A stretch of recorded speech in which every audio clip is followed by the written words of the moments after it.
In our last coaching call, one of our club members, Connie, asked a question. What do you do when you feel like you're putting out fires? We went on to discuss that she'd been experiencing multiple children hitting or being aggressive or doing other kinds of challenging behavior on the line to go outside. Perhaps you can relate to this feeling of putting out fires. We had another teacher who then described multiple children refusing to go to the bathroom. So those children were not hitting, but they were refusing to go to the bathroom, and power struggles ensued.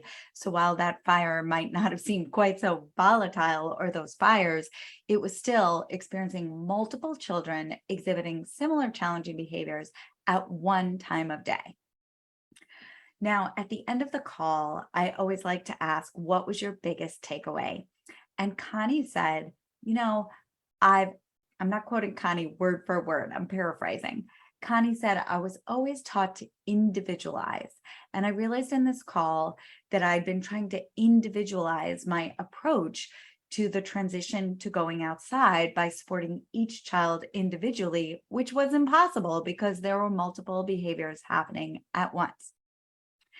Instead, Connie said that she realized during that coaching call that she needed to plan, as we had discussed, to really add more support and tweak and change how she was even doing that transition. And that is exactly why I wanted to do this particular training for you. I don't want you to feel like you're putting out fires. Most teachers can relate to that at one time or another. And here's the thing, it doesn't mean you're doing anything wrong. It's just that a lot of times we have these ways we've been doing things for a while, or you may even have started in a new classroom or new program, and you've adopted the rituals and routines and the way of managing the transitions, and they might not actually be supportive enough for all children, especially when you're seeing 2, 3, 4, 5, maybe 8 children who are all resisting or are provoking others or disrupting things or engaging in aggressive or other kinds of challenging behavior. That is your clue when you have multiples that it's time to take a step back and look at how you're moving the children through that transition and try some new things. Okay. That is the best way that I know to prevent that feeling and experience of feeling like you're putting out fires. So in this training, what we're going to do, we're going to look at 5 key areas. We're going to look at drop-off time, center time, cleanup time, circle time, and that good old transition from lunch to nap. All right, so we're going to look at those 5 key areas. And what we're going to do is for each area, I'm going to invite you to reflect with me, and I'll share my ideas and give you a chance to note your ideas on why each of those 5 key times of day can be hard for children. Then I'll also ask you to consider, what are some of the typical challenging behaviors you see during each of those 5 times of day?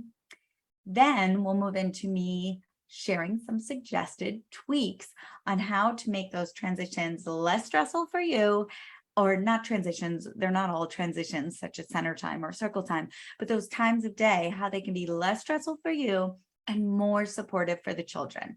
Things you can do to help keep the children more regulated, soothed, and supported. Okay. And then you'll have a chance to decide which of the possible tweaks might make the most sense for you to make. Now, here's the thing. This is the perfect time of year to do this. If you're transitioning into a new school year and a new group of kids, then it's the perfect time to tweak how you do some of these times of day. That being said, you can do it at any time of year. In the training, I'm going to focus on simple but powerful tweaks. All right. Sometimes you can make a few key changes. I'm going to invite you to make up to 5, one in each of those 5 areas. And you can do that those tweaks and really see a difference. All right. So you'll notice that this is not going to be a whole host of brand new ideas. Rather, if you've been keeping up with some or all of the club trainings, or you've done any trainings with me, you're going to see it's really bringing it all together without getting deep into the why or the research behind it. It's really focusing on what you can do and making some plans to do it. All right. So that's what we're going to do. And I wanted to mention also that you may see some of these transitions, like two good examples where lining up to go outside in the bathroom. We discussed on the coaching call how it could be that for some children, they're really feeling the effects or a lack of skill development from maybe spending more time at home than we normally see a lot of young children doing due to the pandemic. I know many of you are working with children who stayed home, received less group education and care during the early days of the pandemic. And so it could be that they're not as used to moving through things with the group, but they're not as used to participating in group time, circle time, or center time with other children, and or they're just feeling the stress of families, communities, and really society overall. Their nervous systems are less regulated, but there are key things we can do throughout the day to be play powered and to help children calm their nervous systems. All right, so let's get into it. We're going to start off with arrival time or drop off time in the next video.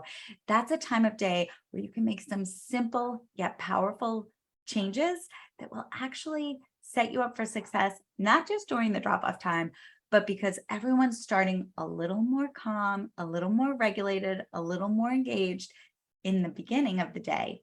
It will carry you through the day, so you'll actually see less challenging behavior throughout the entire day. All right, I'll see you in the next video.